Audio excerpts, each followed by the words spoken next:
Galacia, Capadocia, Asia y Bitinia. Y estamos leyendo cada una de las ideas que aquí nos da. Primera de Pedro, capítulo 1, el versículo 10, 11 y 12. Vamos a estudiar. Cuando se estudia una carta, se estudia en base a las ideas, ¿verdad? Cada oración es una idea y vamos a leer. Voy a leer en voz alta y ustedes me siguen. Voy a leer el 10, el 11 y el 12 y ustedes me siguen.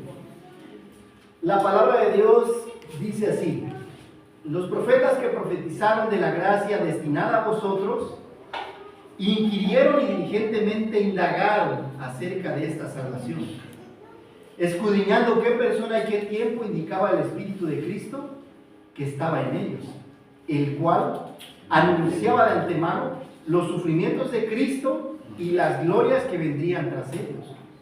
A estos se les reveló que no para sí mismos, sino para nosotros, administraban las cosas que ahora os son anunciadas, por los que os han predicado el Evangelio, por el Espíritu Santo enviado del cielo, cosas en las cuales anhelan mirar los ángeles. Entonces la propuesta es, porque Dios escribió la Biblia, tú debes conocerla. Porque Dios escribió la Biblia, tú debes conocerla. ¿Cómo? Escudriñándola, sufriendo y predicando. El título de este mensaje es El mejor libro. El mejor libro. ¿Quién es considerado el mejor escritor de todos los tiempos? Algunos dijeron que William Shakespeare. ¿Han escuchado hablar de Romeo y Julieta? ¿Sí? De esa novela, de un inglés. Otros dicen que fue Miguel Cervantes de Saavedra el que escribió Don Quijote de la Mancha. Tal vez alguien ya lo leyó. Don Quijote, el que pelea con... Hicieron películas y caricaturas. Él es de España. O algunos piensan que es León Tolstoy, un ruso que escribió Guerra y Paz. ¿Alguien ha leído esa novela? Así más o menos de este tamaño. Describe a los personajes. Muy bonita literatura en el tiempo de Napoleón. Pero por ahí alguien dijo, Dios escribió el mejor libro. ¿Por qué? Porque se han vendido, y me preguntaban ¿por qué? Porque ha vendido más de 10,000 millones de copias. No, nada más por eso. Es el libro que se ha traducido a más de 3,000 idiomas. Es el libro más robado en las bibliotecas. Y cada año se vende un 20% más que el año anterior. Fue escrita en 3 idiomas, hebreo, arameo y griego, por más de 40 autores. La Biblia fue escrita por diferentes personas de diferentes ocupaciones, como pastores, pescadores, reyes, médicos, filósofos, sacerdotes, granjeros, fabricantes de tiendas. La Biblia fue escrita en diferentes lugares, en el desierto, en la cárcel, en los palacios y durante viajes. La Biblia fue escrita en 3 continentes, África, Europa y Asia. La Biblia fue escrita en diferentes estilos literarios, histórico, narrativo, profético, poético, de sabiduría, cartas, tiene diferentes géneros. Fue escrita a lo largo de miles de años, fue escrita en un proceso de construcción que sigue siendo descifrado el día de hoy por eruditos y por teólogos. Hay muchas cosas que no se entienden, hay muchos misterios, la mayoría sí, pero hay misterios que todavía han de resolverse. Pero ahora, ¿cuál es el problema? Aunque sabemos que este es el mejor libro que nos puede ayudar en los problemas con la familia, no lo leemos. Nos puede ayudar con los problemas en el trabajo, no lo leemos. En la crianza de los hijos, no lo leemos. ¿Qué digamos estudiar si no lo leemos, verdad? Este libro nos enseña que debemos aprender a sufrir, que en la vida va a haber sufrimientos. No todo es miel sobre hojuelas. Es como un poema que dice que antes de tomar la rosa, debes mirar la espina, porque a todos nos gusta la rosa, pero tienes que tomarla con cuidado, porque si la agarras con 2 manos, ¿qué pasa si la das a un niño? La rosa se lastima, ¿verdad? Hay cosas en la vida que ameritan ese cuidado. Son cosas, un matrimonio es listo, pero tiene dolor. En la escuela es muy lindo terminar una carrera, pero ustedes saben lo que años de desvelo y de trabajo y de esfuerzo que hay. Entonces tenemos que aprender a sufrir, tenemos que aprender a saber que en la formación de la vida va a haber sufrimiento. Y cantábamos que no nos dé temor compartir a Cristo, pero a veces lo que nos limita a compartir a alguien a Cristo es el miedo, ¿verdad? ¿Qué dirá mi vecino de mí? ¿Qué me dirá esta persona si le hablo de Cristo? ¿Qué dirá mi compañera de trabajo? ¿Qué dirá mi familia? Y a veces el temor nos limita a muchas cosas y tememos cosas que pueden suceder y nunca suceden. Entonces tenemos que aprender a vivir. ¿De qué nos está hablando el texto? 1 de Pedro capítulo 1 de versículo 10 al 12. El cuidado y el esmero que tuvieron los profetas del Antiguo Testamento siendo fieles en la comunicación de las Escrituras. Los sufrimientos en la vida de Cristo y la falta de lealtad del cristiano al no compartir el Evangelio por miedo. Hay muchas cosas que tú no has hecho en tu vida porque tienes miedo. Hay quienes no han viajado. Es que no viajo porque tengo miedo. Me da miedo chocar. Me da miedo salir y explorar el mundo. Porque el mundo que Dios ha creado es bello. Y Dios lo ha creado para poder disfrutar de él sanamente. Entonces muchas veces no lo hacemos por temor. ¿Qué propone el texto? Que escudriñemos las Escrituras, que no solamente leamos, que leamos, estudiemos, memoricemos, meditemos y apliquemos la palabra de Dios a nuestras vidas, y que aprendamos a sufrir, que aprendamos que el sufrimiento es parte de formar nuestro carácter, y tengamos valor para anunciar a Cristo en la cruz. Porque Dios es la autoridad porque Dios es el autor de la Biblia, tú debes conocerla. Porque Dios es el autor de la Biblia, tú debes conocerla. ¿Cómo? Primero, escudriñándola. Y es lo que dice el versículo 10 y parte del 11, en 1 de Pedro capítulo 1. Los profetas que profetizaron de la gracia destinada a vosotros inquirieron y diligentemente indagaron acerca de esta salvación, escudriñando qué persona y qué tiempo indicaba el Espíritu de Cristo que estaba en ellos. En el Antiguo Testamento hay profetas que escribieron. Moisés escribió los primeros 5 libros: Génesis, Éxodo, Levítico, Número y Deuteronomio. ¿Y qué procuraba Moisés escribir ahí? Él está queriendo decirnos que Dios es el creador. Y al crearnos, nosotros traicionamos su confianza y entró el pecado, y por el pecado la muerte. Pero Dios da solución en Cristo y promete un redentor. Le promete a Adán y Eva: de tu simiente saldrá alguien que solucionará el problema que es el pecado y la muerte. Y de ahí le dice a Noé: Noé sabía que había salvación. ¿Sí o no? Sí, porque crea un arca y que hace alusión a la salvación, que es Cristo, ¿verdad? Y entonces viene y hace un pacto con Abraham y le promete que aún de la mujer que no podía dar hijos, que era Sara, que era estéril, de su descendencia saldría el Mesías, el que solucionaría el problema de la humanidad, que es el pecado y la muerte. Porque tenemos un problema, morimos, ¿verdad? Por el pecado. Y entonces, ¿Abraham sabía que había salvación? Sí, ¿verdad? Siempre los profetas dicen, por eso, los profetas que profetizaron, que escribieron de la gracia que está destinada, inquirieron y diligentemente indagaron acerca de esta salvación. Y vemos a ellos estudiando. Vemos a Josué, dice que debemos estudiar el libro de la ley. Cuando él se va a morir Josué y entrega el equipo, o sea, ya le dice: no se olviden de lo que escribió Moisés, porque si haces lo que está escrito te va a ir bien, pero si no lo haces y vives como vive el mundo, te va a ir mal. Ya había dicho eso Moisés cuando da las bendiciones y las maldiciones en el monte Gerizim y el Ebal. Y entonces después le dice a los reyes: oigan, reyes, si obedecen, hay una forma de reinar, hay una ley para el rey. Si sigues esta ley te va a ir bien, pero si no la sigues te va a ir mal. Y la mayoría no obedeció, y eso somos nosotros. Y entonces dice que ellos inquirieron, quiere decir que investigaron, y dice que diligentemente indagaron acerca de esta salvación. Inquirir es hacer preguntas. ¿Qué me está diciendo a mí? Que todo lo que fue escrito en este libro fue escrito para mí. Dice: indagaron, estudiando qué persona y qué tiempo indicaba el Espíritu de Cristo que estaba en ellos. ¿Existe algún método para interpretar la Biblia? Sí, hay un método. Y ese método es el método histórico gramatical, donde tienes que respetar lo que dice el texto. No tienes que añadir ni tienes que quitar. Y ese es el problema, porque hoy en el mundo hay dos tipos de religiones: las que creen en un solo Dios, monoteístas, y las que creen en politeístas, en muchos dioses.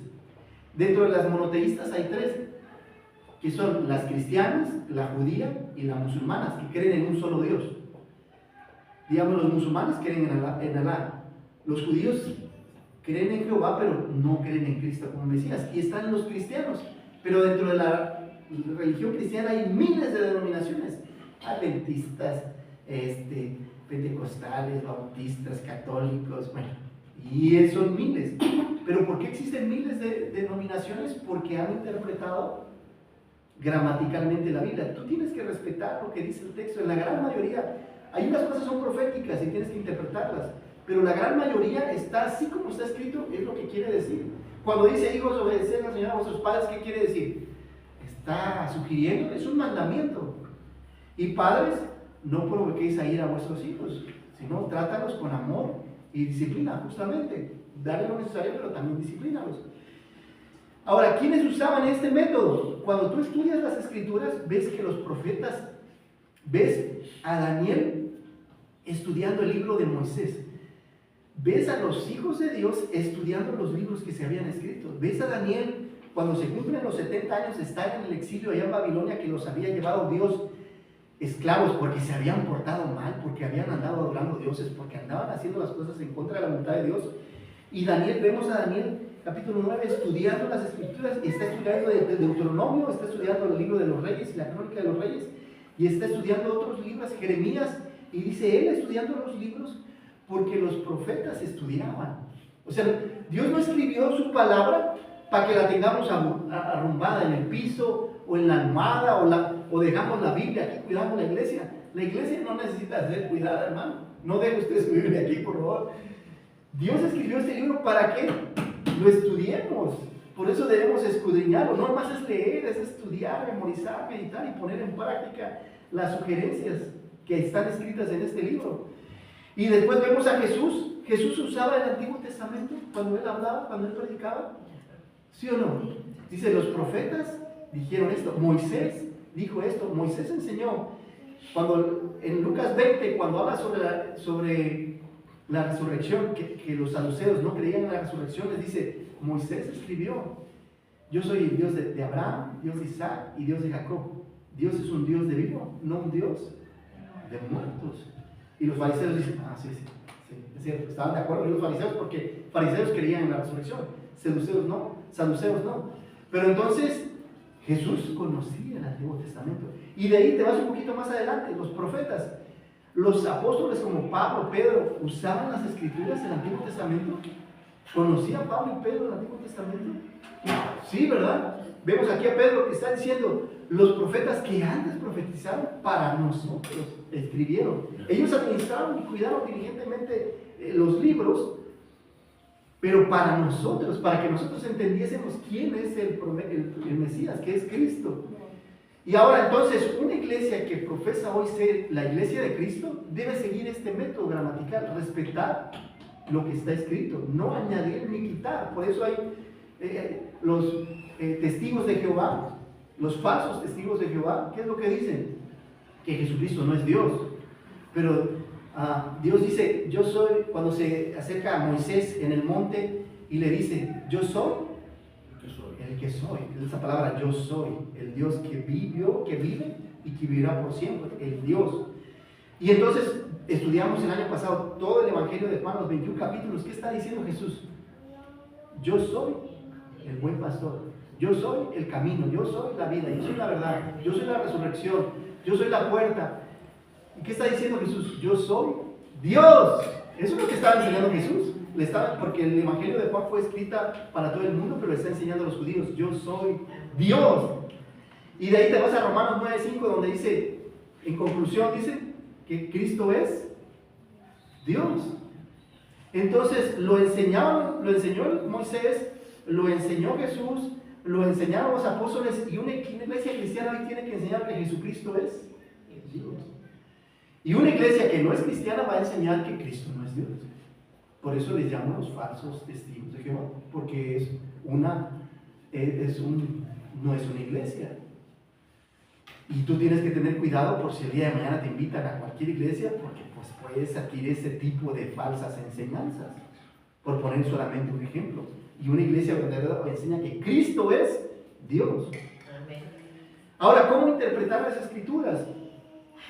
Nehemías dice en el capítulo 8, versículo 9, tienes que entender la intención del autor, es el primer principio. ¿Qué estaba queriendo enseñar el autor? Aquí Pedro, ¿qué está queriendo enseñarnos?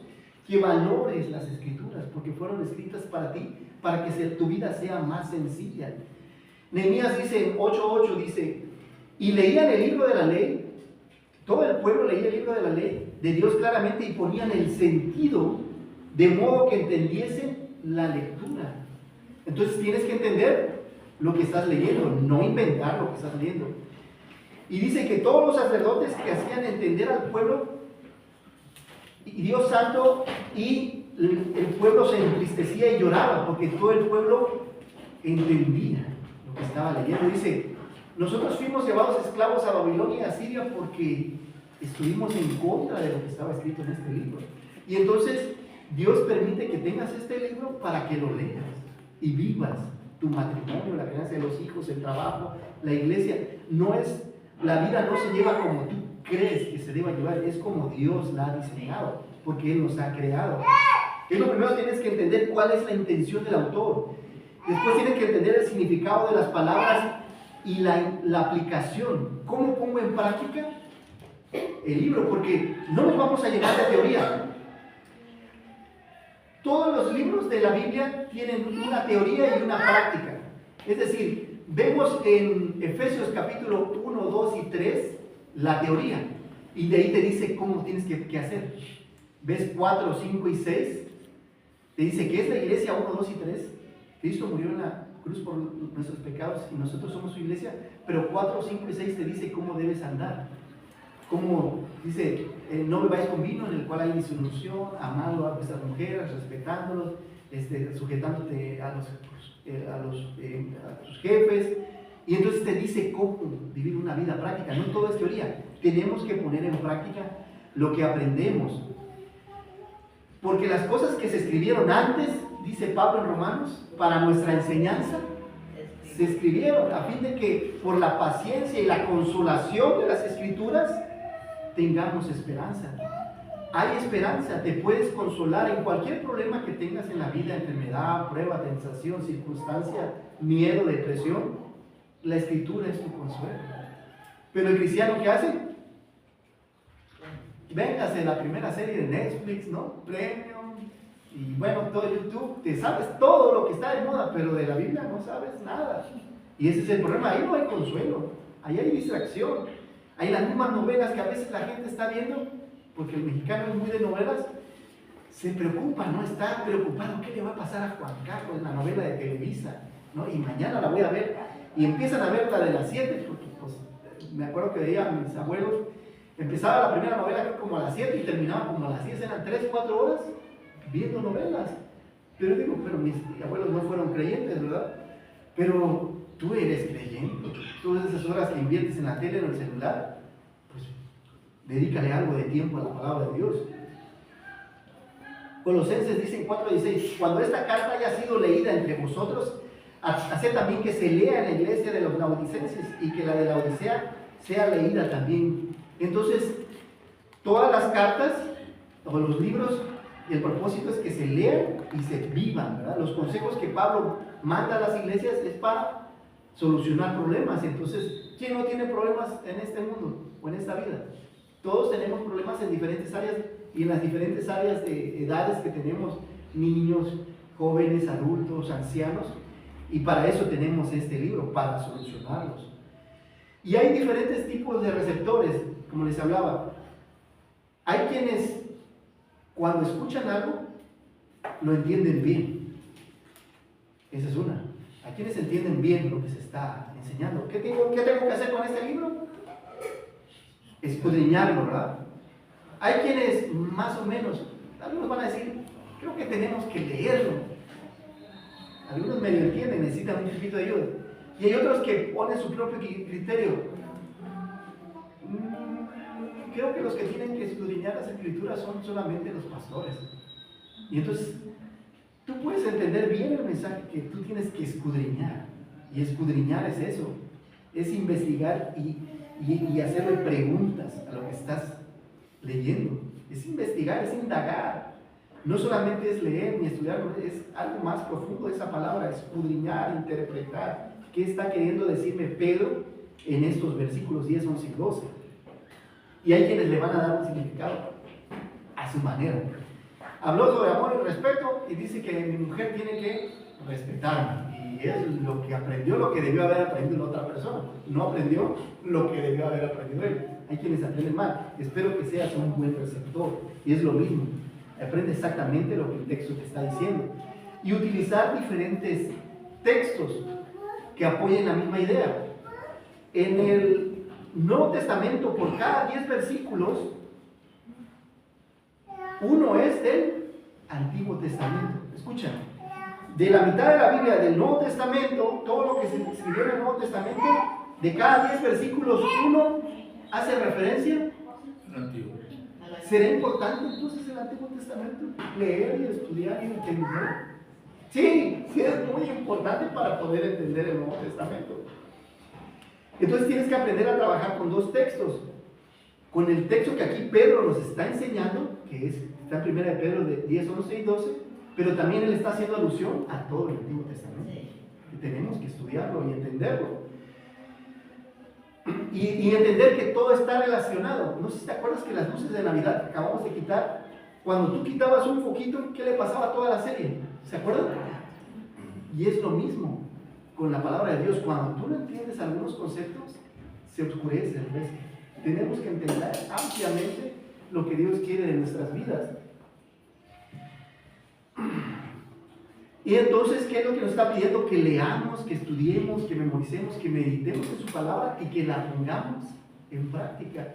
Por eso, al terminar esta predicación y en la semana, espero en el Señor que el Espíritu de Dios toque tu corazón y tengas un deseo vivo por querer leer más.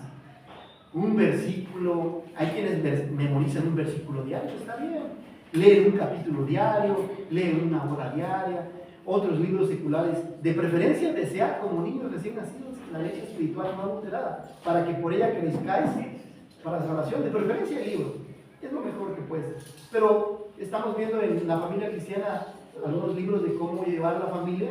Voy a subir el libro de Ted Tripp de cómo pastorear el corazón de tu hijo. Si puedes leerlo, léelo. Y en serio va a transformar tu forma de ver la educación de los hijos, la crianza de los hijos. Ahora, la primera verdad nos lleva a la segunda verdad. Porque Dios es el autor de la Biblia, tú debes conocerla. Porque Dios es el autor de la Biblia, tú debes conocerla. ¿Cómo? Aprendiendo a sufrir. Aprendiendo a sufrir. Y eso está en el versículo, la mitad del versículo 11 y el 12, que dice ahí en 1 de Pedro, el cual anunciaba de antemano los sufrimientos de Cristo y las glorias que vendrían tras de ellos. ¿Qué anunciaban los profetas? Que Cristo iba a sufrir en la cruz. Y la gloria que va a venir todavía. ¿Cómo va a ser glorificado Cristo? A los profetas del Antiguo Testamento y a los apóstoles se les reveló que no para sí mismos administraban las cosas que ahora son anunciadas. Todo lo que escribió Moisés, lo que escribió Josué, las crónicas de los reyes, lo que escribió Samuel, los profetas mayores y menores, Isaías, Jeremías, Ezequiel, Daniel, ¿lo escribieron para quién? Para nosotros. Todo lo que está escrito en el pasado, en este libro, fue escrito para que nosotros sepamos. Ellos sabían que vendría un Mesías que iba a salvar este mundo. No sabían que era Jesús. No sabían en totalidad, pero Dios se los dio en parte y por eso ellos estudiaban para ver qué es lo que Dios iba a hacer. Pero tú y yo ya sabemos que es Cristo. Y entonces entendemos claramente, ellos no tenían todo el plano. Nosotros tenemos todo, ellos tenían algunos libros. Cristo es el mejor ejemplo de sufrimiento en la Biblia. Primero que nada, Él nació vestido en pañales, ¿y dónde? En un pesebre. ¿Algunos de ustedes han nacido así en un rancho donde están los animalitos, ahí entre el estiércol y todo eso, no crean que estaba limpio como acá, o como la sala del hospital. La mayoría de nosotros nació en un hospital, ¿verdad? A excepción de mi cuñada que nació en un taxi, ¿verdad? Saludos a Eris, ella nació en México por el tráfico. Pero dice que la gloria que vendrá después, que dice que Jesús va a ser un rey vestido de ropas reales y estaremos con él. Entonces Dios nos invita a sufrir, que aprendamos del sufrimiento, porque en el sufrimiento imitamos a Cristo, y a través del sufrimiento es que formamos carácter en los hijos y nosotros desarrollamos carácter. Por eso cada prueba que venga en tu vida es algo para formar carácter, tu carácter conforme a la imagen de Cristo. Cristo no tenía dónde recostar la cabeza. Todos nosotros tenemos una camita, ¿verdad? Algunas king size, y almohada de pluma, de ganso, y clima y todo, ¿verdad? Jesús no tenía ni dónde, no tenía ni almohada, dónde recostar la cabeza. Pero dice que Él en el futuro será el dueño y heredero de todo. Él le dará todas las cosas. La creación será de Cristo. Fue rechazado por Israel, ¿se acuerdan? A los suyos vino, pero los suyos no lo recibieron. Será aceptado por todas las naciones, el bendito de todas las naciones. Estamos viendo sus sufrimientos y sus glorias. Hombres impíos tomaron piedras cuando Él dijo que Él es el pan de la vida y que el que no come de Él no es digno de la vida eterna, y tomaron piedras porque querían: ¿cómo vamos a comer de ti? No somos carnívoros y nunca hemos comido sangre. Pero Cristo no se refería, acuérdense, vimos en Juan capítulo 8, no se refería a que comamos su carne, hablaba de creer, porque Él siempre habló de manera simbólica, pero esta gente nunca entendió porque andaba en la carne. Pero en el futuro los impíos pedirán que las piedras caigan sobre Él, porque huirán de la muerte, y la muerte querrán morir, y la muerte huirá de ellos. Él vivió de una manera humilde, familiarizado con el dolor, ¿verdad? Fue carpintero, fue menospreciado porque decían que era hijo bastardo, que José no era su padre, y entonces siempre fue menospreciado. Pero Él será ungido por Dios con alegría, y es el Hijo de Dios, ¿verdad? Que quita los pecados del mundo. Fue vestido con un manto escarlata para que fuera burlado. Se burlaron de Él. Pero Él será vestido de ropas reales, y su sangre se ceñirá de sangre de sus enemigos. Cuando Él venga a establecer su reino, destruirá a sus enemigos. Lo golpearon en la cabeza con una caña, ¿se acuerdan? Antes de crucificar. Gobernará las naciones con una vara de hierro, duramente. Soldados se arrodillaban para burlarse de Él. Ahora todas las naciones se arrodillarán delante de Él en la gloria, y los cielos, la tierra, debajo de la tierra, y confesarán que Jesucristo es Dios, para gloria de Dios Padre. Llevó una corona de espinos, llevará una corona de oro. Sus manos fueron traspasadas con clavos, en su mano llevará una hoz, y que meterá en la tierra, y que dice que va a separar a los que creen, a los que no creen, a las ovejas y a las cabras, ¿verdad? O meterá la red y separará a los peces de la basura que a veces trae la red. Es lo que hará Dios al final de los tiempos. Sus pies fueron traspasados con clavos, sus pies se afirmarán en el monte de los olivos para reinar eternamente y para siempre. Isaías dice que no hay parecer en Él, no hay hermosura. Le veremos más inatractivo para que le deseemos. Despreciado y desechado entre los hombres, varón de dolores, experimentado en quebranto, y como que escondimos de Él el rostro, así como que no quisimos ver, como que nos quisimos desmarcar de la crucificación de Cristo. Menospreciado y no lo estimamos. Ciertamente llevó Él nuestras enfermedades en la cruz y sufrió nuestros dolores, y nosotros le tuvimos por azotado, por herido de Dios y abatido. Mas Él herido fue por nuestras rebeliones, molido por nuestros pecados. El castigo de nuestra paz fue sobre Él. Lo que tú y yo debimos haber sufrido en la cruz, Él lo sufrió. Él pagó con su muerte, y por su llaga fuimos nosotros curados. Todos nosotros nos descarriamos como ovejas, cada cual se apartó por su camino, mas Jehová cargó en Él el pecado de todos nosotros y de la humanidad. Angustiado Él y afligido, no abrió su boca. Como cordero fue llevado al matadero, y como oveja delante de sus trasquiladores enmudeció y no abrió su boca. Eso es lo que pasó. Lo despreciamos, pero en el futuro lo amaremos y contemplaremos su hermosura, porque le veremos como realmente es Él, un rey. Entregó su espíritu en la cruz, uno de sus sufrimientos, pero Él vivirá por siempre, Él vive por siempre. Puesto en una tumba, y Él se sentará en el trono eternamente y para siempre. Vemos, Cristo sufrió, fue menospreciado, y entonces nosotros hemos de sufrir. Hay sufrimiento en formar una iglesia, sí. Hay caídas y dolores. Hay sufrimiento en el matrimonio, sí. Todo el tiempo, todas las edades, ¿no? Aún cuando ya no está tal vez la persona, se siente la ausencia. Por eso valora ahorita que lo tienes, no cuando ya no esté, ¿verdad? Entonces ten cuidado en cómo le hablas a tu pareja. Tiene que ser con amor y no de manera despectiva o que puedas lastimar. En la crianza de los hijos se sufre en todas las edades, ¿verdad? Desde que está el bebé y a veces no deja dormir y hay que darle de comer, hasta cuando ves a tu hijo que tiene su matrimonio y ya sufre también sufres.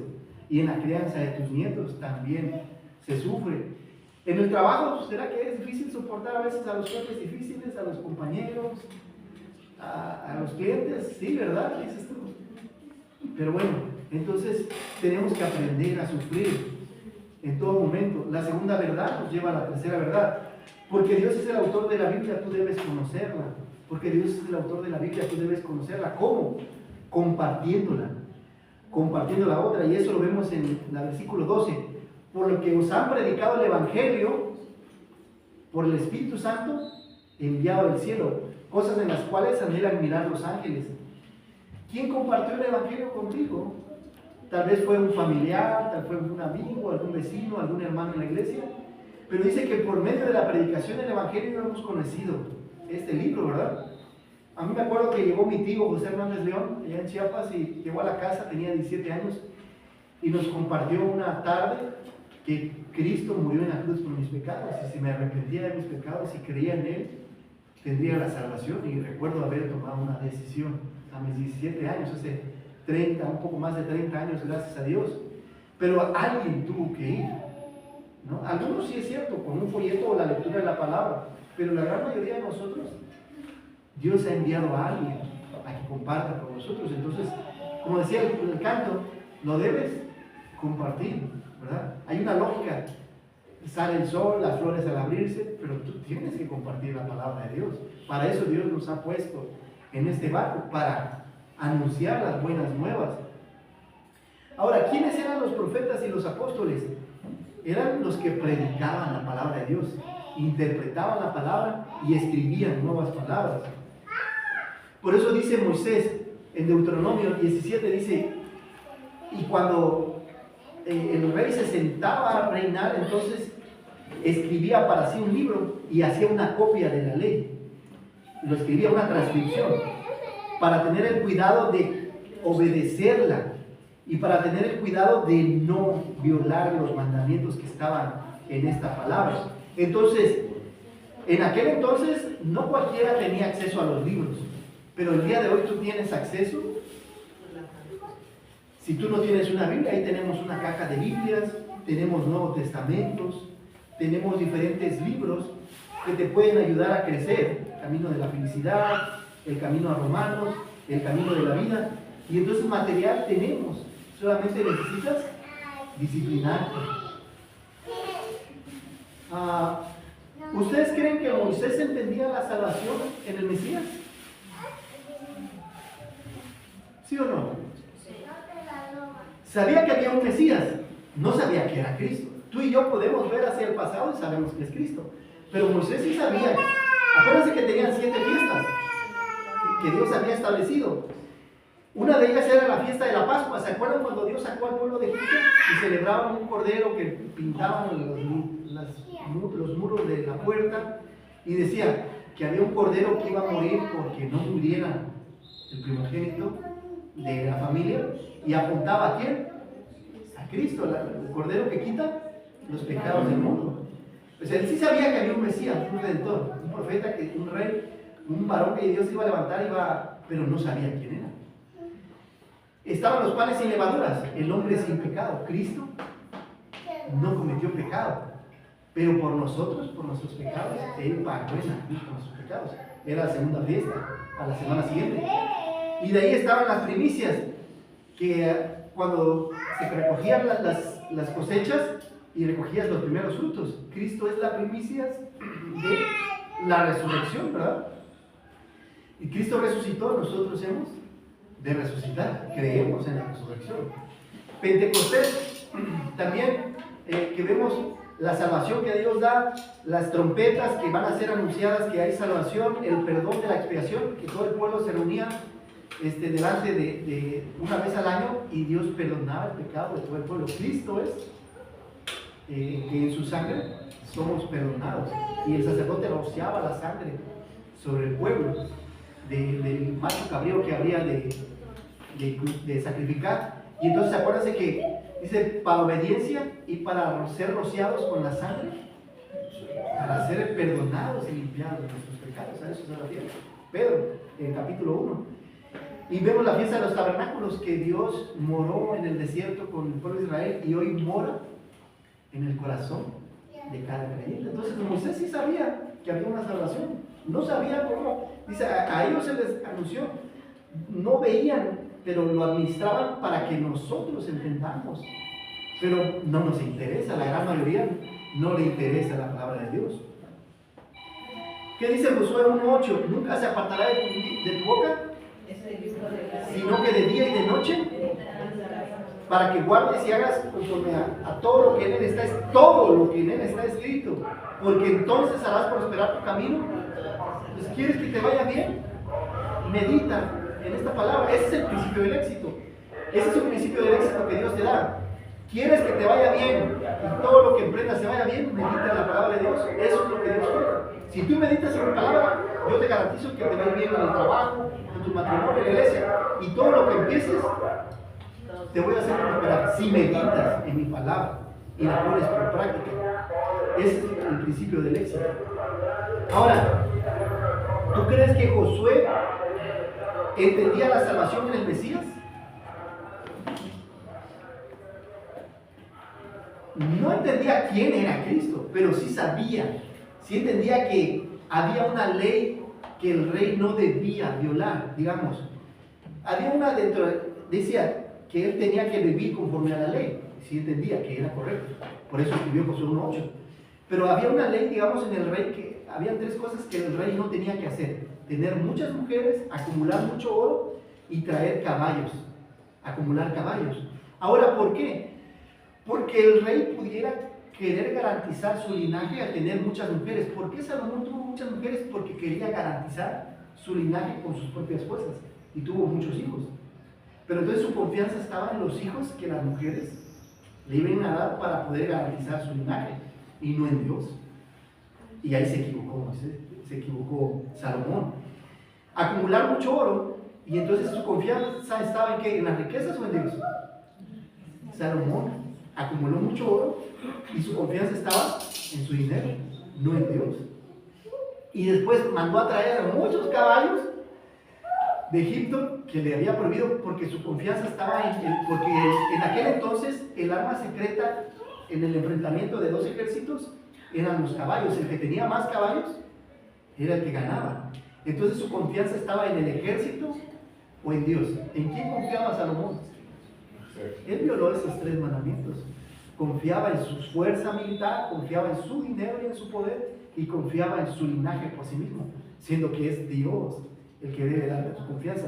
Tu confianza no está en tus fuerzas ni en tu dinero, ni en todo lo que has hecho, está en Dios.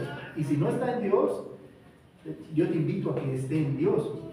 Por eso, cuando Josué conquista en la tierra de Canaán, cada vez que conquistaba un reino, mandaba a descarretar los caballos, es decir, les cortaba el muslo de la parte de atrás al caballo, y no iba con caballos, iba con soldados, porque decía: mi confianza no está en los caballos, mi confianza está en ti. Y entonces ves a Josué confiando en Dios. Y van a haber problemas en la vida, así, muchos, y cada vez Dios va a permitir muchos problemas en tu vida, pero para que confíes en Él, para que te acerques más a Él, no para que te alejes de Él. La razón por la cual estás aquí muchas veces es porque Dios ha permitido un problema en tu vida. Por eso es que Dios te ha traído acá. Ese es el propósito de Dios. Y a veces no lo vemos. Por eso David decía, oh Jehová, cuánto amo yo tu ley. Todo el día es ella. El éxito de David se puede ver en que él meditaba en la palabra de Dios. Y si tú quieres tener éxito en tu vida, medita. ¿No? Y es que meditar no nada más es leer, estudiar o memorizar. Es algo que ya tienes memorizado y estás pensando en un versículo. Hijos, obedeced en el Señor a vuestros padres. Padres, no exasperéis al hijo, sino ámalo y disciplínalo, como en el Señor. Porque el padre que ama al hijo, disciplina. Entonces medita en eso. ¿Cómo puedo disciplinar a mi hijo? ¿Cómo puedo ayudar a mi hijo a crecer en la fe? En Proverbios dice que David escribió, el que gana almas es sabio. El que comparte a Cristo con otros es sabio. Hay sabiduría en su vida. Isaías valoraba la palabra de Dios. Dice, y bendito el que tiembla de mi palabra. Isaías temblaba y conocía la palabra de Dios. Los profetas mayores y menores anunciaron destrucción sobre el pueblo que no obedecía a Dios. Ahora, estas mismas cosas que no obedecieron, digamos, Salomón tuvo muchas mujeres, mucho oro, murió mucho oro porque le pedía mucho impuesto al pueblo y tuvo muchos caballos, y esa misma desobediencia a la palabra lo llevó a su destrucción. Porque por eso fue que fue dividido el reino, ¿se acuerdan? Dios dividió el reino porque Salomón empezó a adorar a otros ídolos y la idolatría ha sido un problema todo el tiempo. Por allá las mujeres de los patriarcas adoraban ídolos. Moisés, cuando sube a la montaña a recibir las tablas de la ley, ¿qué estaba haciendo el pueblo? Un becerro de oro. Vemos en el tiempo de los jueces cuál fue el problema de Israel todo el tiempo. Idolatría. Andaba haciendo lo mismo que hacían los otros pueblos, adorando a Moab, al dios de Amón, a los amonitas. Tú tienes un Dios que andas adorando a otros ídolos. El problema siempre fue la idolatría, porque nunca obedecieron este libro. Vas a los reyes, por eso son llevados cautivos, porque hasta Salomón se la pasó adorando, ya no digamos los otros reyes. Y entonces los profetas siempre anunciaron que hey, si tú desobedeces a Dios, van a venir consecuencias. Si tú no amas a tu marido, si tu marido no te ama y tú no respetas a tu marido, te puedes divorciar, sí, sin importar si tienes 50, 80 años de casado.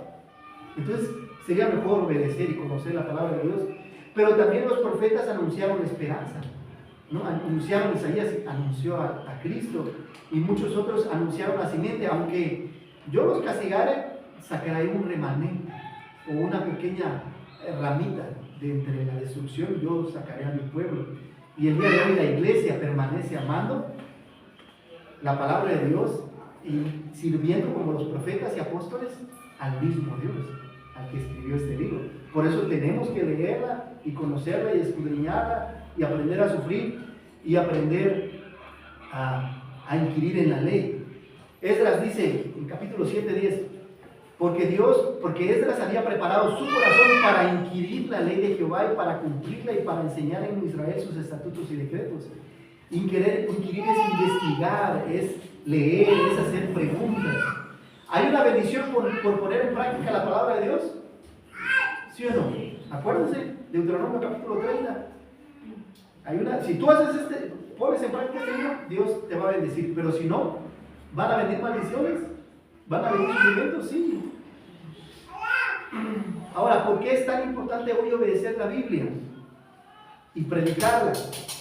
Marcos dice que es necesario que el Evangelio sea predicado ante todas las naciones antes de que Cristo venga. Dice, y hasta que este libro, y hasta que Cristo sea anunciado en todas las naciones, Cristo vendrá. Y hay países que hoy no se permite el Evangelio. Entonces, si queremos que Cristo venga, debemos compartir a Cristo. Pablo decía en Romanos 1:16, porque no me avergüenzo, porque es poder para la salvación a todo el que cree, al judío primeramente y también al griego, es decir, a cualquier persona puede darle salvación. ¿Y qué dice el apóstol Pablo? Porque si predico el Evangelio, no tengo de qué gloriarme, pues estoy bajo el deber de hacerlo. Pues ay de mí si no predico el Evangelio. Dios te va a pedir cuentas por no haber compartido a Cristo en la cruz. Qué bueno que tú estás aquí y estás recibiendo la bendición de Dios, pero si no lo haces, Dios te demandará, como el atalaya. El atalaya es el que estaba en la torre y anunciaba si venía un enemigo de lejos, y la gente que estaba afuera en el campo trabajando podía entrar al castillo. Pero si el atalaya no anunciaba, si él anunciaba la trompeta, si alguien se quedaba, era problema de él. Pero si él no anunciaba, ¿a quién creen que castigar? Al atalaya, que debía tocar la trompeta con un sonido que decía peligro y debían entrar. Tú y yo somos esos atalayas que tienes que anunciar a tu familia, amigos, vecinos y al desconocido. Lucas dice en 15:7, la Biblia dice: os digo que así habrá más gozo en el cielo por un pecador que se arrepiente que por 99 justos que no necesitan de arrepentimiento. Ya aquí los 99 estamos acá, pero hay una oveja ya que necesita escuchar el Evangelio. Dios se goza más por esa que va y viene que el que estemos aquí 99 cómodamente, sentaditos. Dios ama el que vayamos y traigamos a los que no conocen. Y ya el último versículo del 12 dice al final: cosas en las cuales anhelan mirar los ángeles. Los ángeles mismos de alguna manera están a la expectativa de decir cómo es esa salvación en Cristo. Y de alguna manera están viendo a través de los cielos, o no sé si ellos pueden estar con nosotros, en la conversión, cómo un pecador se arrepiente a la salvación en Cristo. Y dice en Hebreos capítulo 12, dice: así que corramos la carrera de vida que tenemos con paciencia ante tal nube de testigos. De alguna manera, Noé nos está viendo. Él cumplió en su generación y fue fiel. Y compartió el Evangelio durante 120 años, de que debían meterse al arca de salvación, porque Dios iba a enviar un diluvio, lluvia que antes no se veía, porque de la tierra salió un vapor. Pero de alguna manera, Noé nos está viendo cómo nos comportamos. Moisés igual fue fiel y sirvió al pueblo de Dios y fue paciente, y de alguna manera nos está viendo cómo se comporta la iglesia. A Dios sea la gloria, y si es fiel en compartir el Evangelio o no. De alguna manera son los testigos que nos están viendo. David, a ver, dice que el rey David sirvió a su generación y fue fiel y fue un buen rey. Cometió errores como todos nosotros, pero fue fiel y celoso. Cuando se trataba de Dios, era sumamente celoso. Y entonces, ¿somos celosos nosotros con las cosas de Dios o somos desinteresados? No me interesa lo que piense, siente Dios. Entonces tenemos la oportunidad de compartir a Cristo este miércoles de oración. Tenemos ahorita los miércoles de oración. Los jueves las mujeres se están reuniendo. Ayer tuvieron las damas y pueden reunirse con las damas. También están teniendo clases ayer en la casa de la hermana Olga. Este jueves se van a reunir aquí en la iglesia a las 5 de la tarde, ¿verdad? Algunos no pueden en la mañana, bueno, en la tarde. Y bueno, el próximo domingo estaremos celebrando el Día de la Amistad. Si puedes invitar, ahí vamos a mandar al grupo una invitación. Si puedes invitar a alguien, son bienvenidos. Porque Dios es el autor de la Biblia, tú debes conocerla. ¿Cómo? Escudriñándola, ¿verdad? Porque Dios es el autor de la Biblia, tú debes conocerla. ¿Cómo? Aprendiendo a sufrir. Y porque Dios es el autor de la Biblia, tú debes conocerla. ¿Cómo? Compartiéndola. Tenemos Biblias ahí, si gustas compartir también Nuevos Testamentos y literatura. Y bueno, puedes regalarle una Biblia a tu amigo, si sabes qué mejor regalo que el mejor libro. Entonces vamos a orar y vamos a cantar después. ¿Nos ponemos de pie? Vamos a orar.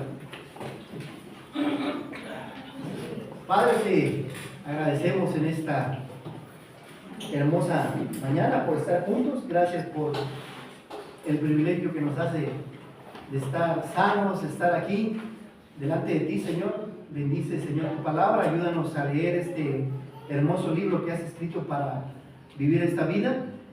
Te ruego, Señor, que nos aprendas que nos enseñes a escudriñarla, a sufrir, Señor, como Cristo, y enséñanos, Señor, a predicarla, a compartirla con otras personas, Señor.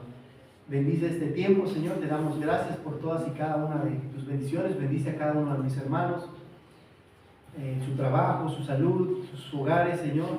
Ayúdalos en sus necesidades, pruebas, tentaciones, Señor. Y te rogamos, Señor, que nuestra fe pueda crecer en Cristo, Señor. Depositamos nuestra fe en ti. Y como lo hicieron los profetas, como lo hicieron los reyes, los jueces, los apóstoles, Ayúdanos a ser esa iglesia que cree y confía en tu palabra. En Cristo te damos gracias. Amén.